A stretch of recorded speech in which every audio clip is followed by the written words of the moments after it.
E Deus está passando com você no meio da tempestade. Lembra de Pedro? O que é que estava acontecendo lá? Uma tempestade.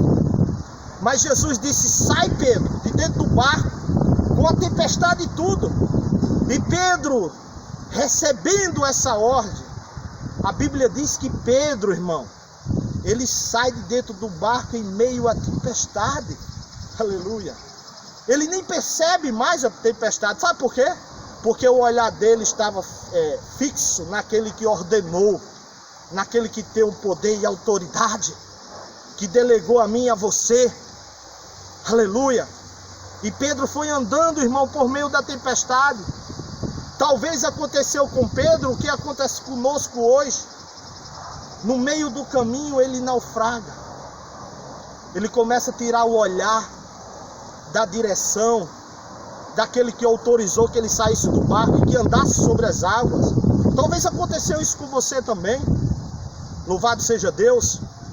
Mas o mais importante é que mesmo que pelo caminho a sua fé venha naufragar ou naufragou, e que as águas começaram a lhe submergir, e você foi afundando,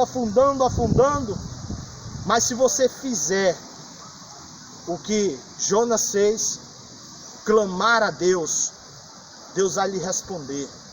De imediato Pedro ali clama a Jesus: Senhor, não deixa que eu venha perecer, que eu venha afundar. A Bíblia diz que Jesus estende as mãos. Ele está fazendo isso com você hoje. Ele está estendendo as mãos sobre a tua vida, sobre a tua casa, sobre a tua empresa. Aleluia. Ele está dizendo: não vai ser destruído não, essa tempestade não vai poder te destruir. Eu coloquei essa tempestade por obediência, para que você possa aprender. Aleluia. Louvado seja Deus. Jesus estende as mãos e ergue Pedro das águas e coloca sobre as águas no meio da tempestade. Deus não vai tirar a tempestade da sua direção. Deus não vai tirar a tempestade da sua em torno de você. Ele vai querer você dentro da tempestade, porque é dentro da tempestade que vai fazer a diferença. Aquele mesmo Jonas que tem falado: eu sirvo ao Senhor que fez os céus e a terra e o mar. Aquele que tem um domínio, aquele que os homens admiraram, que quando ele fez isso se perguntaram. Em outros evangelhos está escrito assim: quem é este que até o mar, o vento lhe obedece? Então, meu amado, minha amada, quer sair dessa tempestade por meio da obediência que você está passando por essa tempestade? Deus te dá a chave da porta. Use da autoridade espiritual que você tem. Sabe por que eu falo isso? Porque no texto mais à frente, quando veio tudo abundância, quando Jesus repreendeu, aleluia, o mar e o vento, a Bíblia diz aqui que quando Jesus fez isso se acalmar e veio uma certa paz, uma certa abundância ali naquele momento, então Jesus disse aos seus discípulos: por que vós sois assim, tímidos? Você sabe o que é uma pessoa tímida, irmão? É uma pessoa fraca, uma pessoa sem autoridade, uma pessoa, podemos dizer assim, receosa. Será que se eu falar acontecerá? Acontece, irmão. Porque a tua boca está cheia da palavra de Deus. A tua boca está cheia de unção, está cheia de autoridade, está cheia de poder. Aleluia. Jesus pergunta aos discípulos: por que é que vós sois tímidos? Aleluia. Olha o que ele diz: por que vós sois tímidos? Ponto de interrogação. Uma pergunta do Senhor. Por que vós sois tímidos? Como é que não tendes fé? Você só vai sair, irmão, dessa tempestade se você tiver autoridade espiritual e se tiver o poder da fé. Era o que Jesus estava falando. Por que de não tendes fé? É a mesma coisa que Deus, quando socorre a Pedro naquele afogamento, pergunta a ele, está escrito assim lá: homem de pequena fé. Está escrito assim. Mas no original, sabe o que é que Deus falou para ele? Jesus falou? Que hebreu é você, Kefa, Pedro. Hebreu é aquele que passa. Se eu ordenei que você andasse sobre o mar, você tem que ir até onde eu determinasse que você viesse, aliás.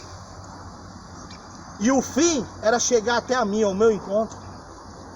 Mas nem isso você pode fazer. Então, amada, você que está escutando essa palavra, o poder da fé, você só vai sair se você tiver fé. Você nota que todos os grandes milagres que Jesus fez nos evangelhos, ele dizia para as pessoas que estavam ali precisando daquele milagre: faça-se segundo a sua fé. Em outras palavras, no capítulo 11 de São Marcos, Jesus fala sobre esse poder da fé. Ele fala, porque ele diz, em verdade, capítulo 11, versículo 23, porque em verdade, eu vos afirmo, se alguém disser a este monte, aleluia, ergue-te e lança no mar, e não duvidar no seu coração, mas crê, se fará o que se diz, assim será com ele. Não duvide no seu coração.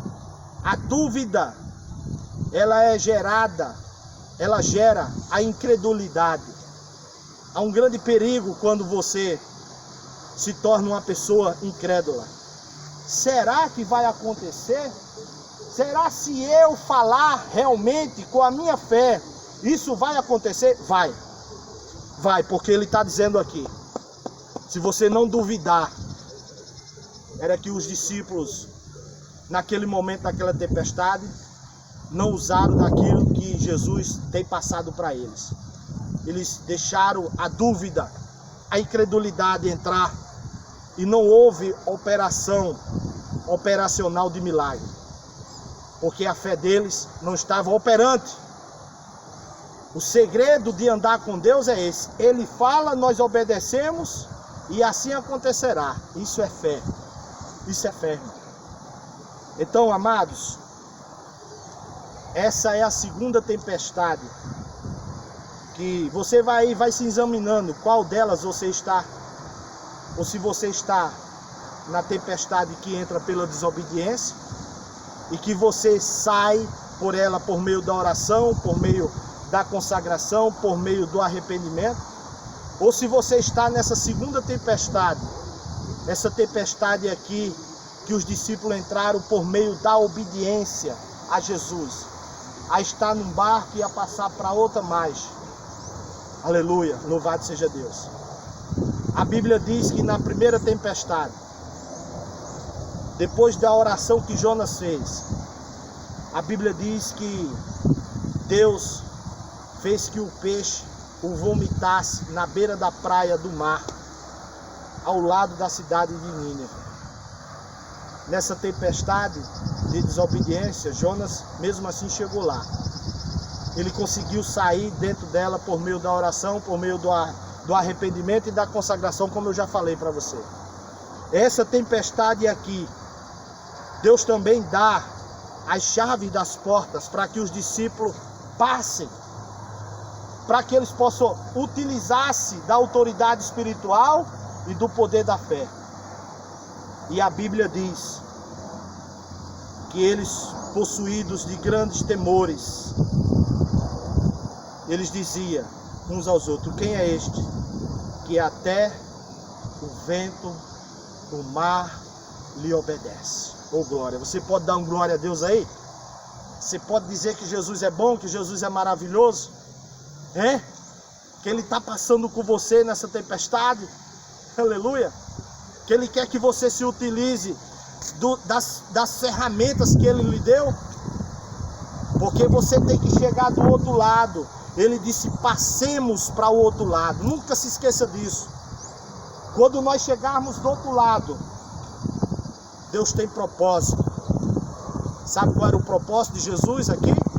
Se você ler no contexto mais à frente, no capítulo 5, já entrando, ele chega numa terra chamada de Gadara, aonde tinha um homem endemoniado, um homem que precisava de libertação, um homem que precisava de ser curado, um homem que precisava de salvação. Aleluia. Assim como Jonas, ele reconheceu na sua oração,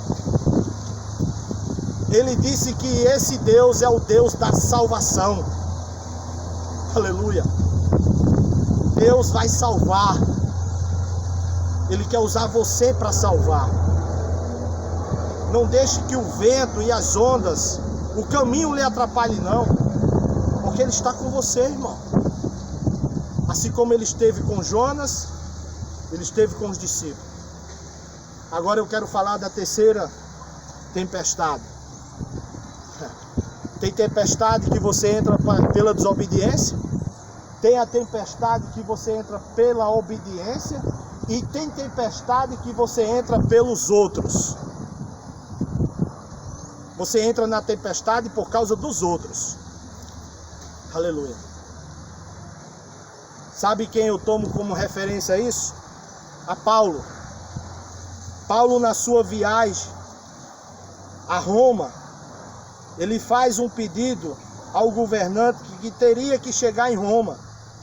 O texto diz, e a Bíblia diz também, que Jesus falou para ele que era necessário que ele fosse até Roma. Então Paulo, por ele ter as duas cidadanias, a romana era uma delas, ele fez essa exigência de sair da prisão onde estava, preso em Jerusalém, para ir para Roma como um prisioneiro à presença de César. E a Bíblia diz que nessa viagem que Paulo toma a caminho de Roma, acontece um naufrágio. E Paulo, por muito viajar e perceber e começar a conhecer alguns pontos de navegação, como vento norte, vento sul, maré alta, maré baixa, podemos dizer assim, ele percebe que nessa viagem, onde eles ancoram em um determinado porto, ele percebe que essa viagem traria, se não obedecermos à lei da natureza, traria consequências nessa viagem. E no capítulo 27, Paulo entra nessa tempestade por meio dos outros. Por outros não dar ouvido o que ele estava falando. E você vai ver isso no capítulo 27, a partir do versículo 9. Ele já ancorado em um certo porto, com o navio, ele diz, a navegação será perigosa. E já passando os dias do jejum, Paulo avisava e disse-lhe, senhores, eu vejo que essa viagem vai ser trabalhosa, com danos e muitos prejuízos, não só de carga do navio, mas também da nossa vida. Paulo advertiu, olha, nessa viagem, se nós não obedecermos o rumo da natureza, o recurso da natureza, nós vamos ter grandes prejuízos nessa viagem. Nós vamos perder coisas materiais, nós vamos perder, aqui na Bíblia ele diz que vai ser trabalhoso essa viagem, se assim não obedecermos, vai haver muito prejuízo, vai ter perdas de coisas materiais, vai ter perda do navio e também da própria vida das pessoas. Amado, a Bíblia diz que o centurião daquele navio não deu crédito às palavras de Paulo. O piloto daquele navio também não deu crédito à palavra de Paulo. Eles zarpam dali do porto e segue a viagem. E a Bíblia diz que pela viagem, se levanta um grande temporal. E ali começa o primeiro dia desse temporal, segundo dia, terceiro dia, quarto dia, e se estende até o 14º dia de viagem, naquela viagem, saindo desse porto até chegar na ilha aonde ele, depois do naufrágio, eles ficaram lá, a ilha de Malta, como diz as Escrituras.